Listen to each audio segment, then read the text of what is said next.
Kita akan masuk ke materi pertama yang berjudul Sekilas Pengetahuan Seputar Autisme, Spektrum, dan Berbagai Penanganan. The truth, autism is a holy discontentment, body, soul, and spirit. Beberapa reaksi yang umum terjadi ketika sebuah keluarga mendapatkan semacam vonis ya, bahwa putra atau putri mereka didiagnosa autisme. Kalau mereka menerimanya dengan tenang dan baik, wah itu udah betul-betul jalan yang akan lebih mulus ya. Tapi jarang,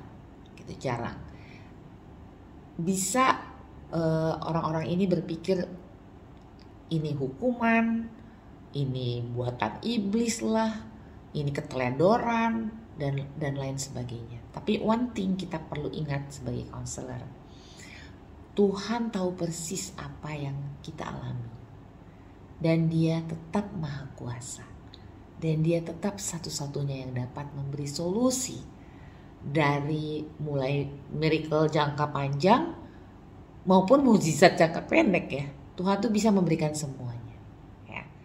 Bagi keluarga Kristiani penting untuk akhirnya tiba lagi pada pemahaman ini bahwa autism itu holy discontent.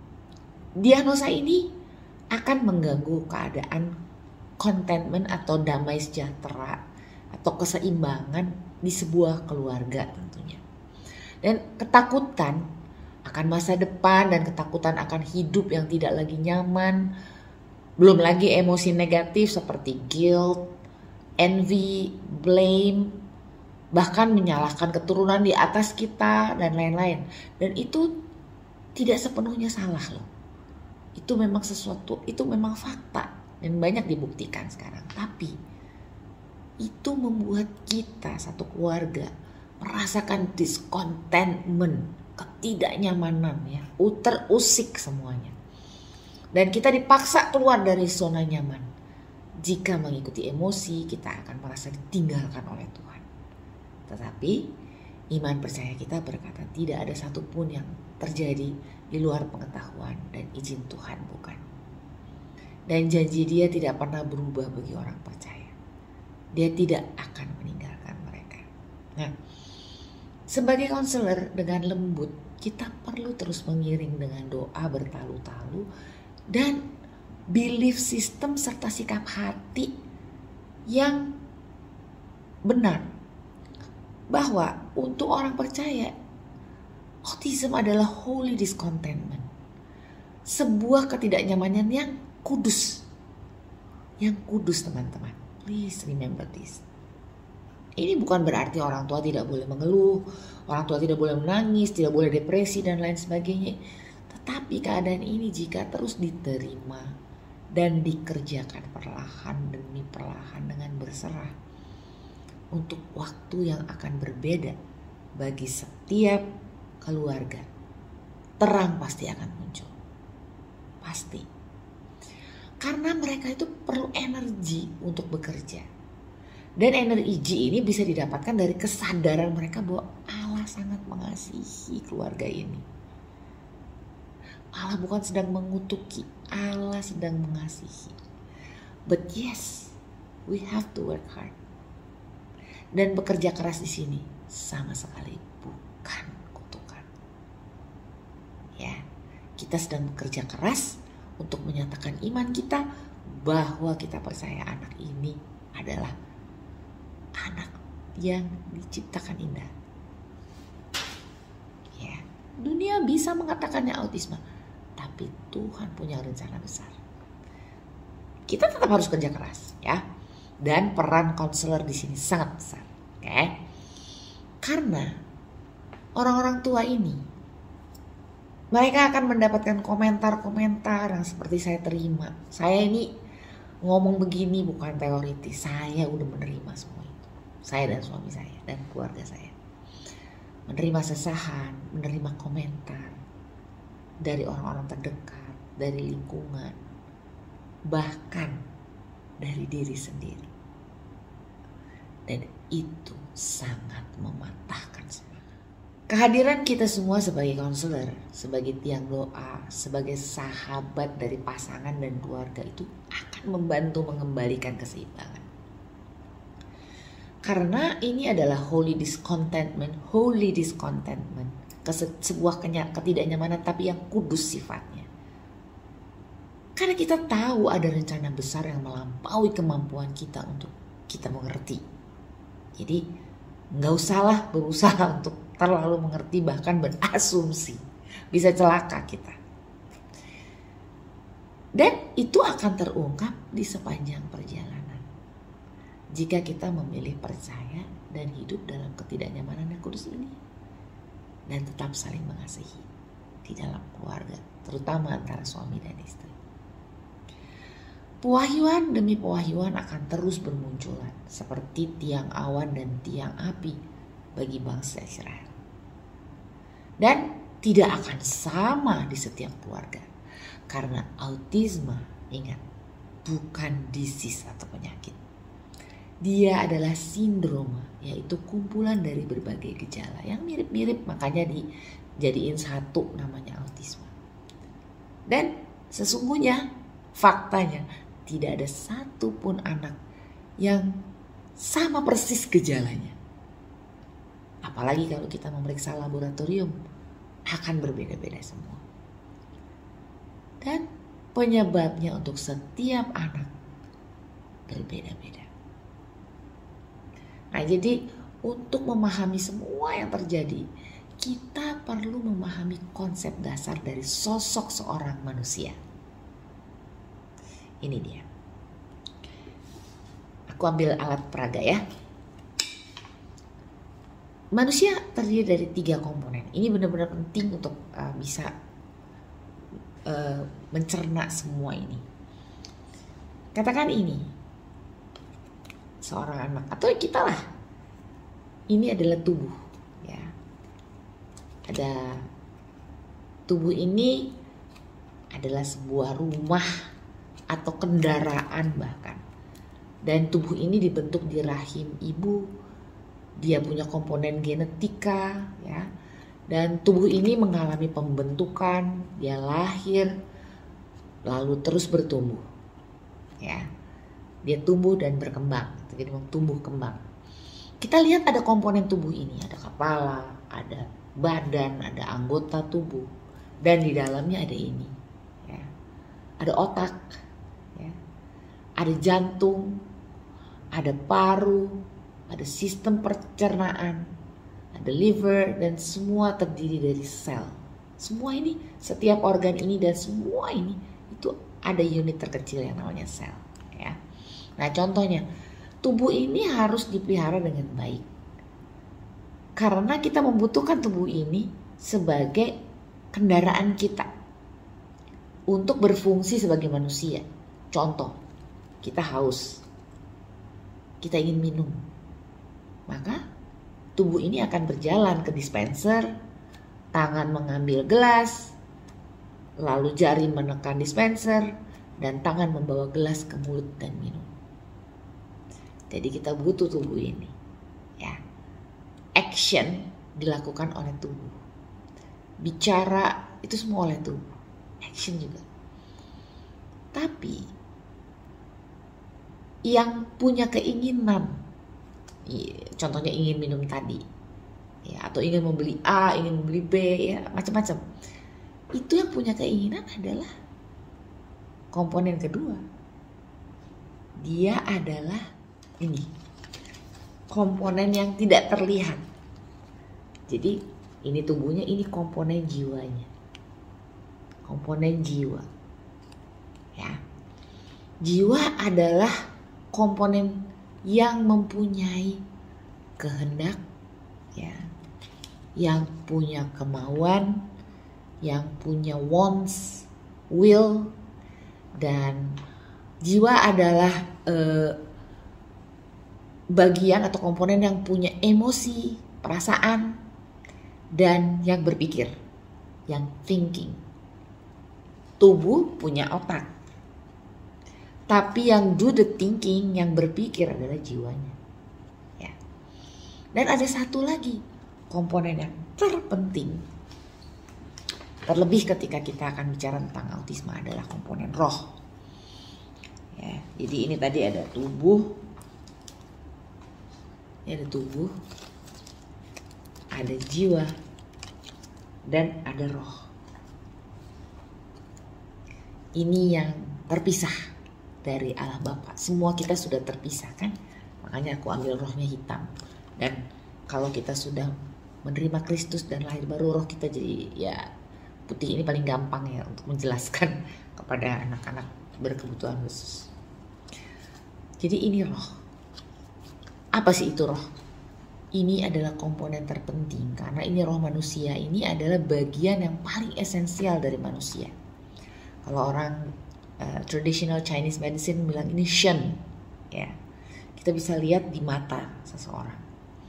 Kalau shennya itu oke, kalau dia, nah itu shennya hati-hati, ya.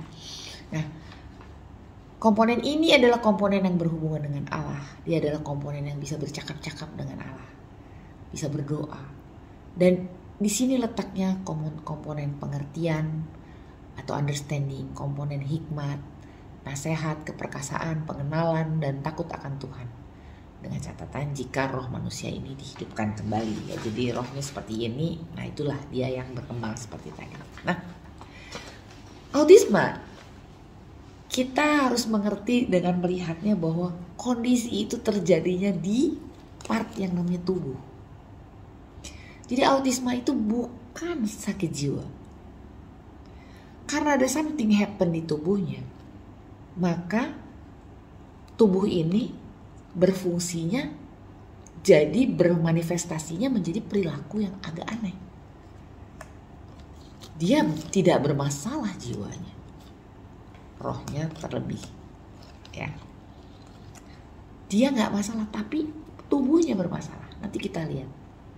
Jadi autisme itu paling simpel dibilang adalah kelainan yang terjadi di sistem saraf, ya, di otaknya, pada seorang yang masih bayi dan bisa dideteksi sekitar usia 2 bulan.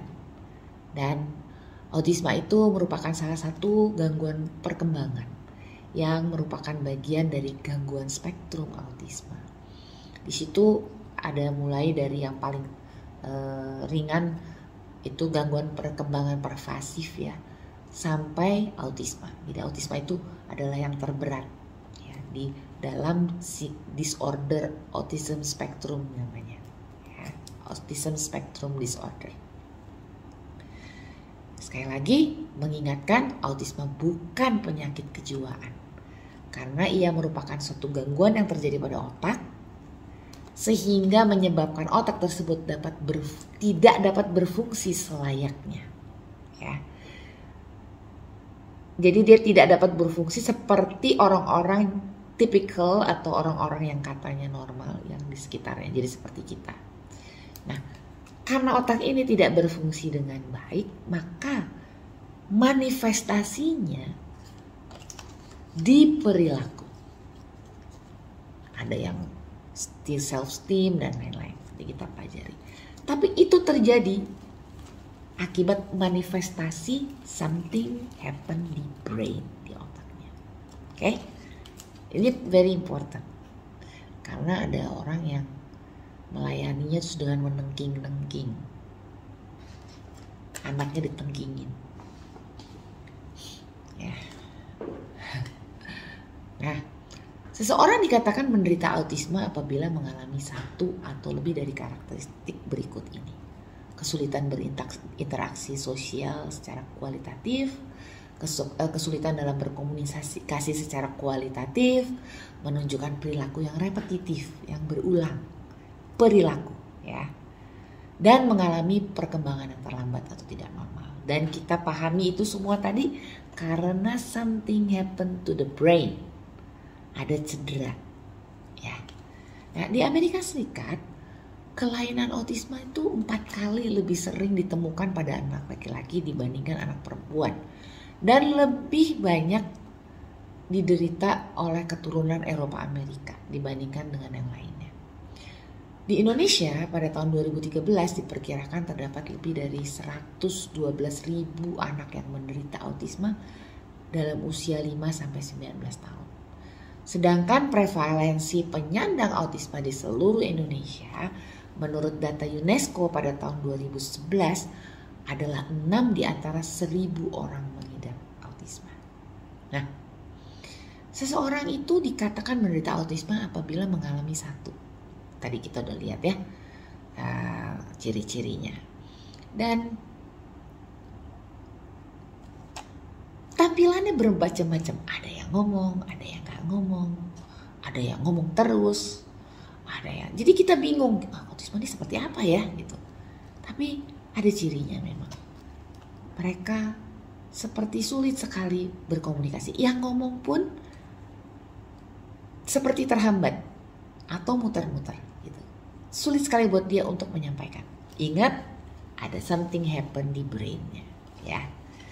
Ada something happen di brainnya, sehingga apa yang dia mau, apa yang dia mau bilang itu tidak bisa keluar dengan teratur, gitu, ya. Anak-anak ini bisa normal kelihatannya pada tahun-tahun pertama atau tahun kedua dalam kehidupannya. Para orang tua sering kali menyadari ada keterlambatan tiba-tiba, kok ada kemampuan berbahasa dan cara-cara tertentu yang berbeda ketika bermain dan berinteraksi dengan orang lain. Anak-anak tersebut mungkin dapat menjadi sangat sensitif atau bahkan tidak responsif terhadap rangsangan-rangsangan dari kelima panca inderanya. Ya. Dan perilaku-perilaku yang berulang, repetitif, mengepak-epakan sayap atau jari atau menggoyangkan badannya begini, bisa begini, ya, berulang-ulang. Itu juga dapat ditemukan. Nah, perilaku itu bisa juga menjadi agresif, ya. Kita suka dengar orang tuh paling takut kalau anak ini tantrum, gitu ya. Dan seringkali nanti dibilang, oh dia tantrum karena dia autisme. Kembali lagi, kenapa saya menggunakan alat peraga ini? Ingat bahwa something happen di sini sehingga dia tidak bisa menyampaikan apa yang dia mau dengan wajar. Akhirnya dia marah. So it's not, kenapa tantrum itu sama dengan autisme. Dia menjadi tantrum karena dia punya ketidakmampuan menyampaikan sesuatu karena dia punya cedera otak. Tempat cedera otaknya berbeda-beda di setiap anak, makanya repetitive behaviornya juga berbeda-beda. Ya, salah satu juga yang menjadi ciri dari mereka adalah penerimaan sensori di mereka tidak sama seperti kita. Misalnya, kita mampu membuat seleksi dalam apa yang mau kita dengar, atau gini. Misalnya ada bunyi tok tok tok bakso di jalan, tapi saya mau konsentrasi dengerin kuliah di LK3 ini. Maka saya bisa ignore tok tok bakso itu. Tapi bagi anak-anak ini sulit karena keadaan penangkapan sensorinya berbeda sekali dengan kita. Yang kedengarannya kecil volumenya oleh Anda buat dia bisa sesuatu yang besar. Demikian juga dengan sentuhan. Disentuh begini, buat dia mungkin itu menjadi sebuah hal yang menyakitkan. Kadang mereka nggak tahan pakai merek kaos yang ada mereknya. Semua itu terjadi karena mereka punya penangkapan sensori yang berbeda. Ya, jadi itu pun berbeda-beda untuk setiap anak, kepekaan maupun ketidakpekaan. Jadi bisa dua macam ya. Ada yang nggak tahan dengan suara bising, cahaya, atau permukaan atau tekstur dari sebuah bahan, atau preference tentang makanan. Ada yang nggak suka sesuatu yang kenyuk-kenyuk, atau malah ada yang cari yang kenyuk-kenyuk, ada yang kriuk-kriuk maunya. Pokoknya untuk urusan sensori ini beragam-ragam. Dan kesemuanya ini, keberadaan hal-hal yang beda ini, itu berkontribusi di dalam eh, karakteristik yang membuat mereka jadi dimasukkan dalam kumpulan diagnosa autism tadi itu. Karena mereka nggak tahan dengar bising, karena mereka jadi berperilaku seperti itu, dan masuklah mereka di dalam kelompok ini. Nah, tadi kita sudah sampai ke situ kan ya, hambatan dalam komunikasi dan lain-lain itu ya. Nah, ini ada semua di sini. Nah, para penyandang autisme ini beserta spektrumnya yang sangat beragam. Jadi spektrumnya tuh, jadi kalau kita mau niru, misalnya nih ya, kita mau autism dipakasih ini beres gitu, nggak bisa, karena spektrumnya tuh sangat beragam gitu. Dan juga spektrumnya beragam dalam tingkat intelijensianya, bahkan perilakunya. Beberapa diantaranya ada yang nggak bisa bicara seperti anak aku, dan beberapa lain mungkin terbatas, hanya bahasanya sering ditemukan berulang-ulang. Bahasanya terbatas. Yang punya kemampuan bahasa yang sangat tinggi biasanya dia bicara untuk tema-tema yang terbatas dan tema-tema yang sulit, kita nggak ngerti. Ya. Buat mereka agak sulit, beberapa mereka ya, tapi nggak semua sih, memahami konsep-konsep yang abstrak. Nah, jadi dengan demikian, ini penting sekali, selalu terdapat individualitas yang unik dari individu-individu penyandangnya. Ya. Nah,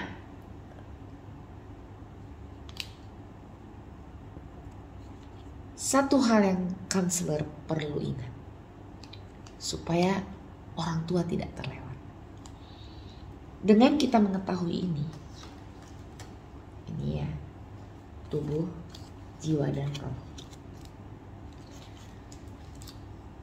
kita harus menjadi pembela. Kita harus menjadi advocate untuk mereka. Kenapa? Ada satu hal yang sangat mengerikan. Dengan definisi ini orang berpikir, ya udah, nggak mungkin anak gue bisa ngerti, atau ya udahlah, ya taruh aja deh di mana gitu. Dia nggak mungkin, dia nggak akan bisa membuat kita bangga. Dia kan nggak bisa lagi nanti jadi ini jadi itu. Satu hal yang jangan terlewat adalah komponen tubuh, jiwa, dan roh. Komponen pengertian, understanding, hikmat, wisdom itu adanya di roh. There's nothing wrong dengan roh mereka, juga dengan jiwa mereka.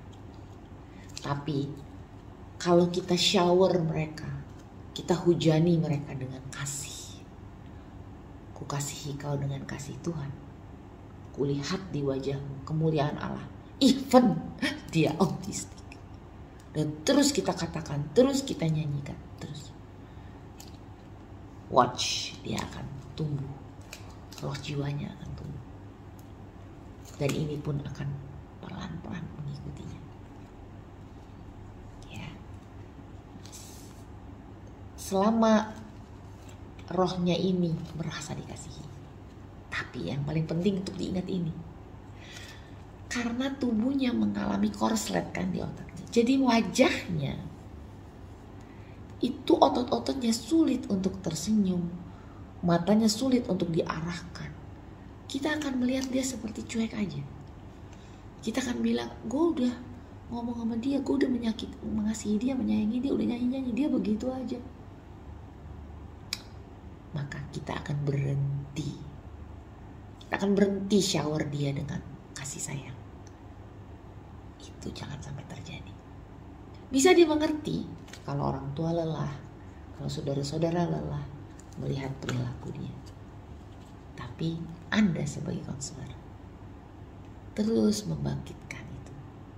Terus membangkitkan kasih unconditional. Disinilah kita belajar mengasihi secara unconditional seperti Allah mengasihi kita. Kita kan orang berdosa ya.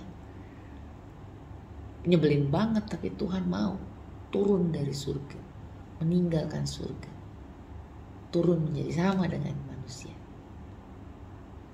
dan mengasihi manusia sampai harus mati di kayu salib. Sebegitu Tuhan berkorban buat kita. Dalam model yang sama kita bisa lihat di dalam keautismaan ini. Kita shower dia love, kita tujukan ke sini, ke roh dan jiwanya. Roh dan jiwanya mengerti frekuensi kita. We are a frequency person, ya. Tapi tubuhnya tidak bisa mengekspresikannya. Dia tidak bisa mengekspresikan tersenyumnya. Anda semua harus modeling. Jadi kita, kalau kita nyanyi, dia mukanya gini, kita yang begini, ku kasihi kau dengan kasih Tuhan, terus dia mukanya tetap, tapi kita terus. Nah, ada beberapa penelitian di dunia ini yang sangat hebat adalah menemukan mirror neuron. Ada syaraf kita yang dikategorikan mirror neuron. Nah, itu di anak-anak ini off, nggak berfungsi mirror neuronnya. Jadi dia nggak bisa meniru kita cepat. Makanya nanti kalau lihat, oh anak saya lagi di terapi gitu. Terapinya ngapain sih? Terapinya itu misalnya, terus anaknya ngikut, anaknya dibantu gini. Jadi anak itu diajar untuk meniru, karena dia tidak bisa meniru dengan spontan. Kenapa? Karena otaknya rusak.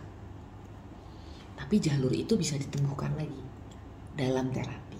Nah, gak apa-apa terapi jalan terus, tapi Anda jangan lupa convey kepada orang tuanya bahwa kasih, frekuensi kasih itu harus ada, supaya yang ditanam tadi, terapi tadi bisa tumbuh dengan subur. Terapis biasa mungkin nggak ngerti bagaimana mengasihi, tapi orang tua bisa. Nah, jadi mungkin hari ini anak ini pencapaiannya tidak terlalu banyak kalau dari sisi logika kita. Misalnya dia spontan tepuk tangan tuh baru bisa sekali setelah 8 kali percobaan misalnya.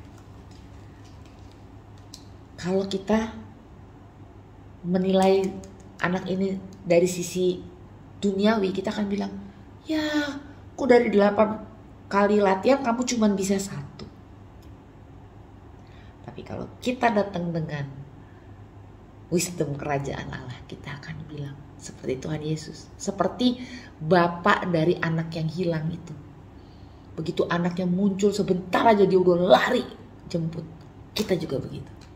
Jadi kalau anak itu misalnya cuma bisa tepuk tangannya gini, kita bilang, bagus, kamu udah begini, tinggal gini lagi, ya. Yes, I'm very proud of you.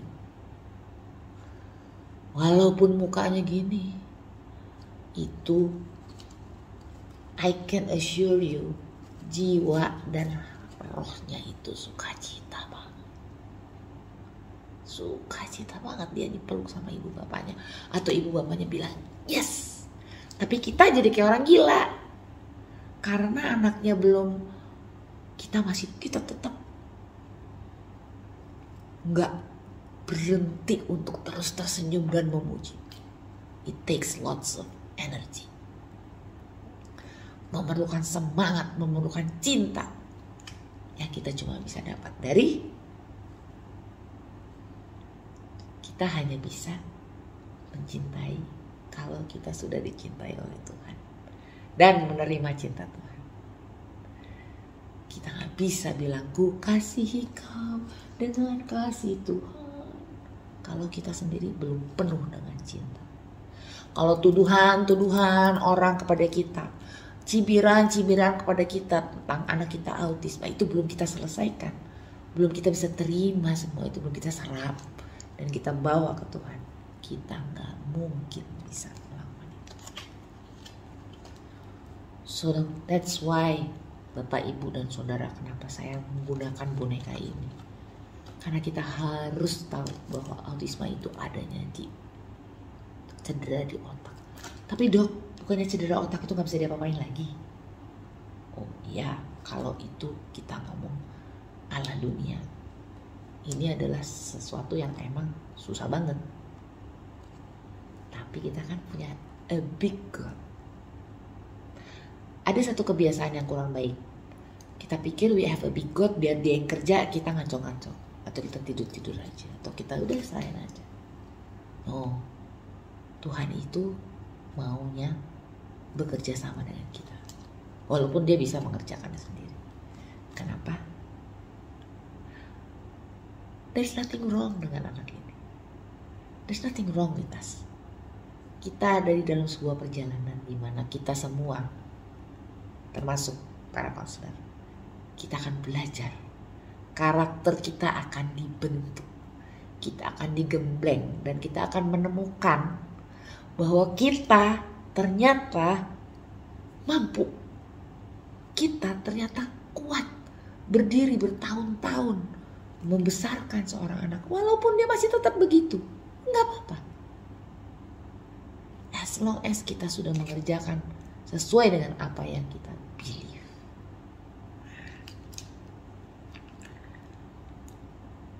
Ini yang paling penting.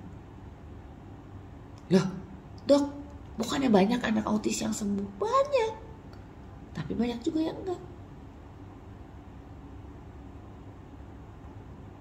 Puji Tuhan jika sembuh. Tapi jangan lupa, anak-anak yang sembuh itu pun ciri-cirinya tetap masih ada. Kita tetap mesti mengasihi dia. Nggak ada bedanya kan? Dan anak yang nggak sembuh juga nggak apa-apa. Dia dipelihara di dalam sebuah keluarga yang dipelihara oleh Tuhan. Nanti kita akan lihat di materi-materi berikutnya. Nggak semua orang bisa melakukan ini.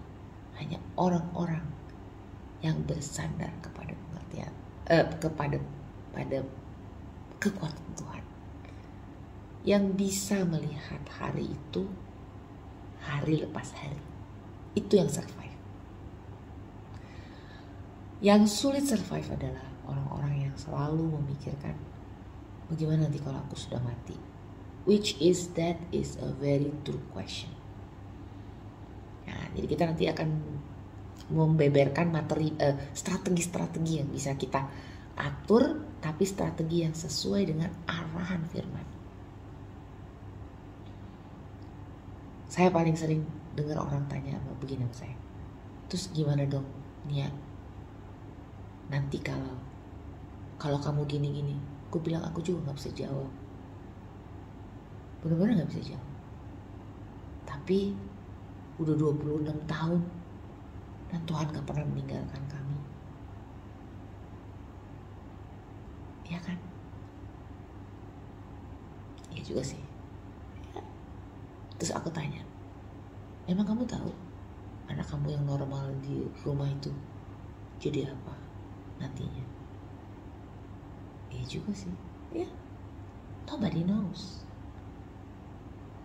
Sama aja. Cuma Tuhan yang tahu. Ya. Ya tapi untuk mencapai titik itu, jalannya cukup seru. Tapi kalau Tuhan bisa begitu sama aku, bisa membuat aku tetap punya ketenangan walaupun anakku masih berjuang di usia 26 tahun. Dia pasti juga bisa melakukan banyak hal untuk kita semua, right?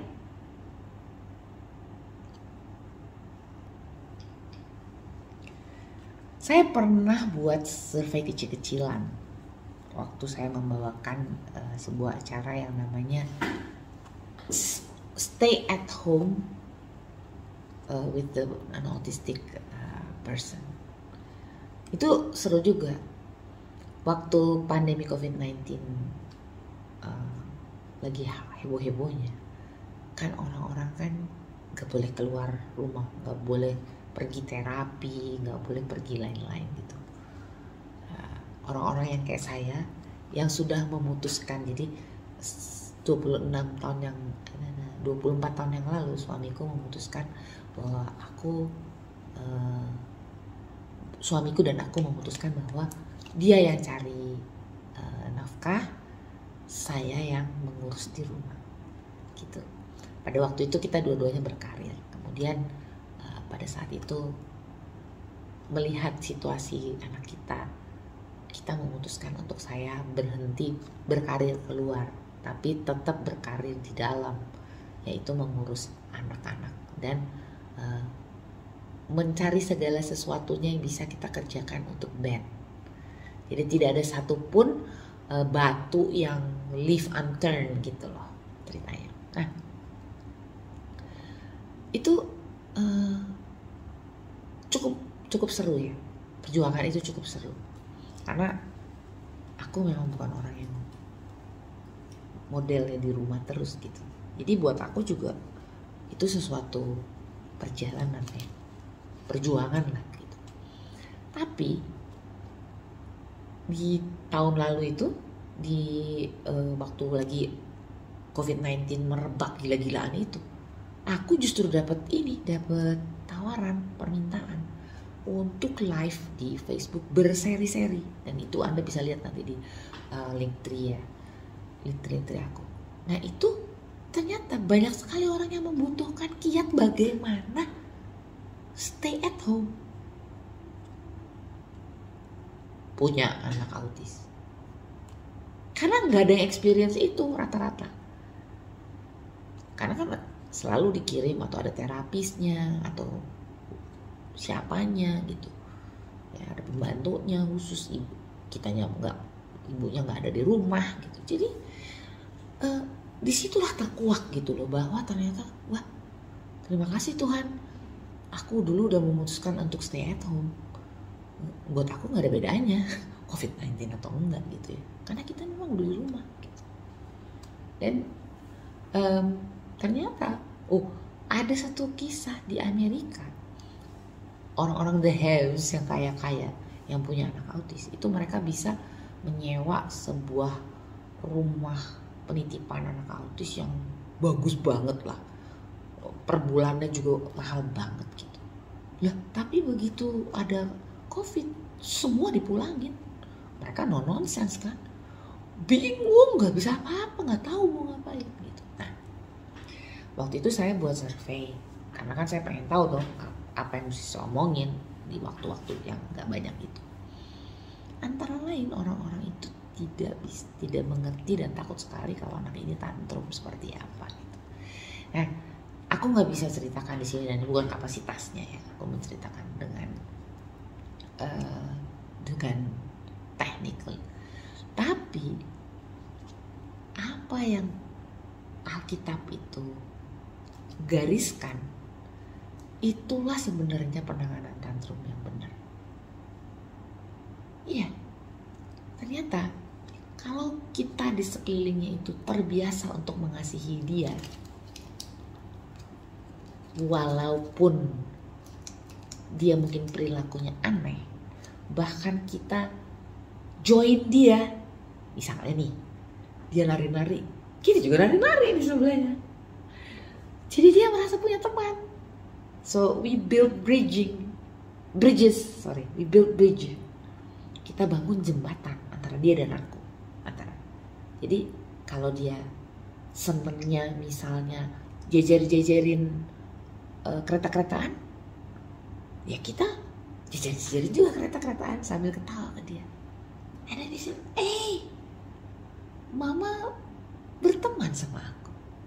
Mama bisa main sesuai dengan apa yang aku mau. Kita ingatkan tadi cirinya mereka bermain dengan cara mereka. Instead of begitu, saya melakukan itu dengan kasih. So it's love, it's the action of love. Itu akan membuat anak-anak jarang sekali tantrum. 1, 2. Ternyata ada satu penelitian yang mengatakan, dan juga sudah terbukti oleh seorang dokter yang namanya Jill, anak-anak ini punya satu struktur di dalam otaknya yang namanya amigdala. yang sangat sensitif. Jadi mereka itu bisa menangkap frekuensi. Misalnya ini dia. Terus aku, orang yang dekat sama dia itu bete terhadap sebuah peristiwa lah. Katakan aku ada masalah dengan temanku. Nah aku kesel banget. Atau suami dan istri itu kesel-keselan. Tapi nggak ngomong, di dalam hati aja. Itu amigdala dia itu dalam 0,08 detik itu bisa menghijack emosi negatif kita menjadi emosi negatif dia.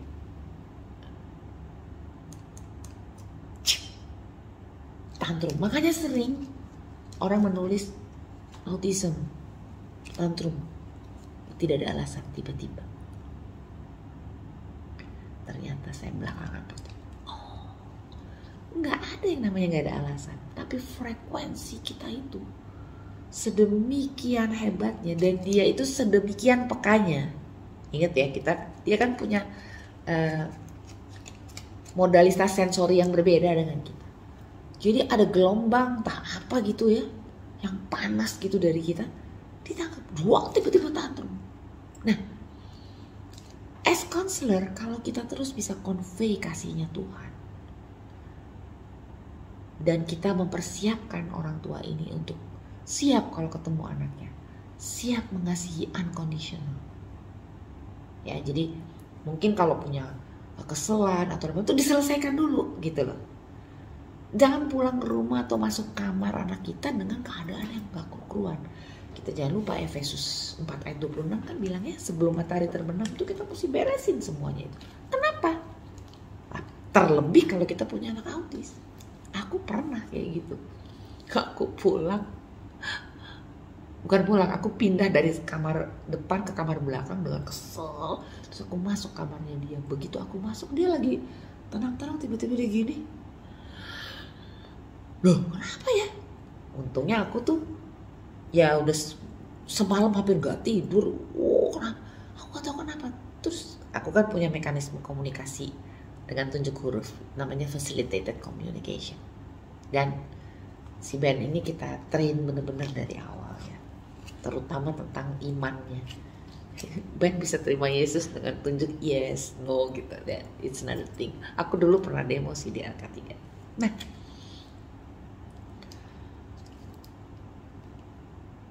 singkat kata dia tahu bahwa aku lagi marah. Dia bilang gini, nggak enak jadi aku karena aku bisa tahu kalau mama lagi marah dan aku tersiksa. Jadi dia tuh tersiksa banget. Lucu, mereka itu kalau ngetik bahasanya tuh kayak bahasa buku karena kan dari sini ke sini gitu. Nah, jadi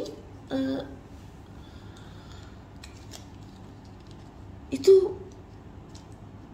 adalah dinamika yang akan sering diketemukan.